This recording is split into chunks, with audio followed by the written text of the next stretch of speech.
नमस्कार दोस्तों, मेरा नाम है भूदेव सिंह और मैं आज हाजिर हूँ आपके सामने एक और वीडियो के साथ, जो कि है आरोग्य संजीवनी पॉलिसी के बारे में। ये एक हेल्थ इंश्योरेंस पॉलिसी है, स्टैंडर्ड हेल्थ इंश्योरेंस पॉलिसी, जिसको जनवरी में अनाउंस किया गया था एडा के द्वारा। तो एडा क्या है? एडा है insurance regulatory and development authority of India. ठीक है।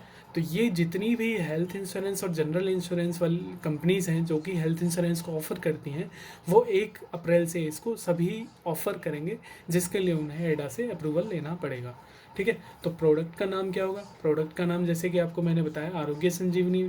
तो आरोग्य संजीवनी संजीवनी जो भी कंपनी है वो अपना नाम इसमें ऐड कर सकते हैं। बाकी जो भी शर्तें और जो भी कंडीशंस हैं वो एडा द्वारा जो भी बनाई गई हैं वही लागू होंगी। ठीक है। अब इसकी ज़रूरत क्यों पड़ी? इसकी ज़रूरत इसलिए पड़ी क्योंकि बहुत सारे एड-ऑन्स डिफरेंट डिफरेंट कंपनीज़ देती थी, जिससे प्रोडक्ट जो है थोड़ा बहुत कभी महंगा हो जाता था, कभी उसकी उन एड-ऑन्स को ना लेने की वजह से कुछ सस्ता हो जाता था। इस वजह से जो कस्टमर था वो कंफ्यूज हो रहा था। उसको ये नहीं पता लग रहा था कि उसको कौन सी इंश्योरेंस पॉलिसी लेनी चाहिए और कौन सी उसको नहीं लेनी चाहिए।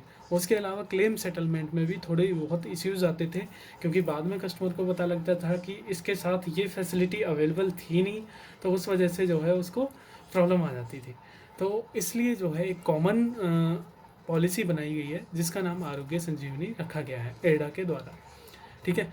अब इसकी मिनिमम सम इंश्योर्ड है 1 लाख रुपए, और इसकी जो मैक्सिमम लिमिट जाती है वो है 5 लाख रुपए तक। तो यहाँ पे इसकी एक जो पॉइंट निकल के आता है कि आप मैक्सिमम जो हेल्थ इंश्योरेंस करवा सकते हैं वो है 5 लाख रुपीज़ तक। ठीक है। अब इसकी मिनिमम एंट्री एज क्या है? इसकी मिनिमम एंट्री एज 18 ईयर्स है, जिसको आप 65 ईयर तक कंटिन्यू कर सकते हो। और आपको जब भी एग्जिट करना है, आपको हेल्थ इंश्योरेंस अपना डिसकंटिन्यू करना है, तो उसके लिए भी कोई कंडीशन नहीं है इन केस। और इसकी लाइफ लॉन्ग रिन्यूएबिलिटी है। इसका मतलब है कि अगर आप हेल्थ इंश्योरेंस रिन्यू करवाते जा रहे हो, आप 65 की एज तक पहुंच गए, तो भी आप उसको रिन्यू करवाते रह सकते हैं विदाउट एनी कंडीशन। उसके अलावा इस पर कोई एडवांस नहीं है, कोई भी अलग से कोई लुभावना ऑफ़र नहीं दिया गया है।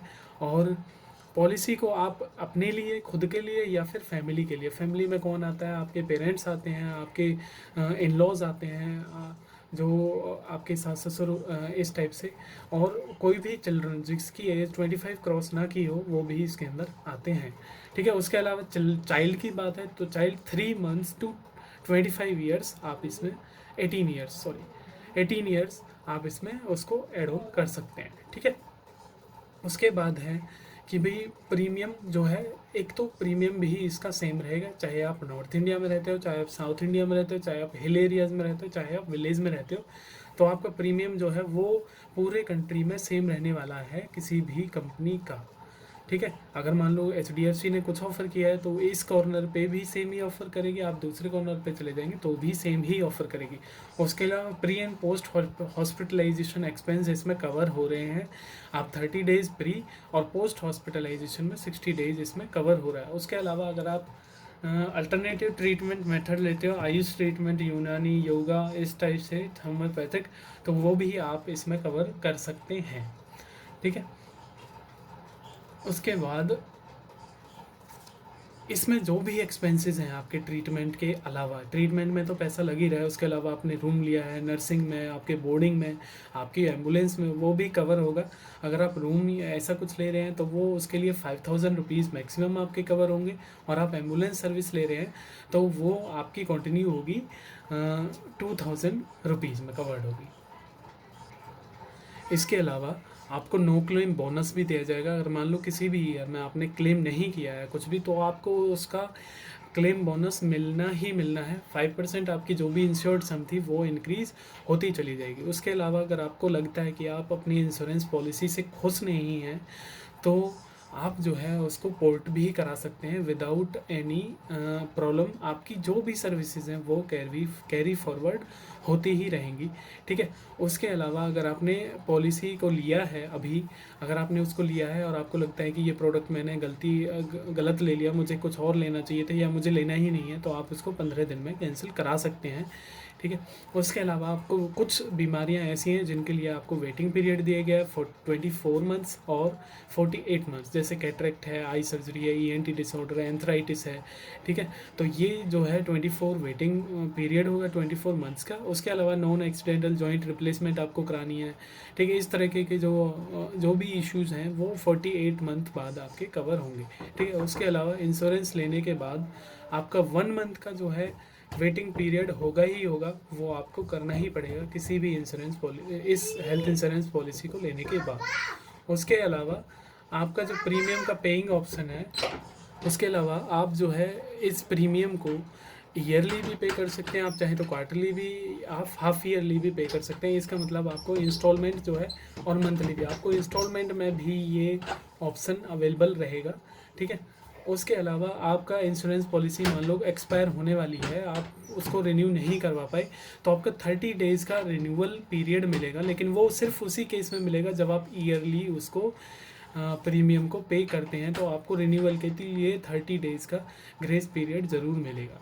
उसके अलावा अब बात आती है प्रीमियम अमाउंट की, आपको प्रीमियम अमाउंट कितनी देनी पड़ेगी। और दोस्तों मैं आपको बता देता हूँ कि प्रीमियम अमाउंट जो है वो डिसाइड नहीं की गई है, ये जो है टोटली एडा ने जो है इंश्योरर के ऊपर छोड़ दिया है। तो इसका मतलब क्या है कि आपका जो भी प्रीमियम होगा वो बहुत ही कॉम्पिटिटिव रहने वाला है, क्योंकि फैसिलिटी सारी सेम होंगी, सब कुछ सेम होगा, प्रोडक्ट सेम है, तो उसके रिगार्डिंग आपको जो है आपका प्रीमियम बहुत ही कॉम्पिटिटिव रहने वाला है, ठीक है।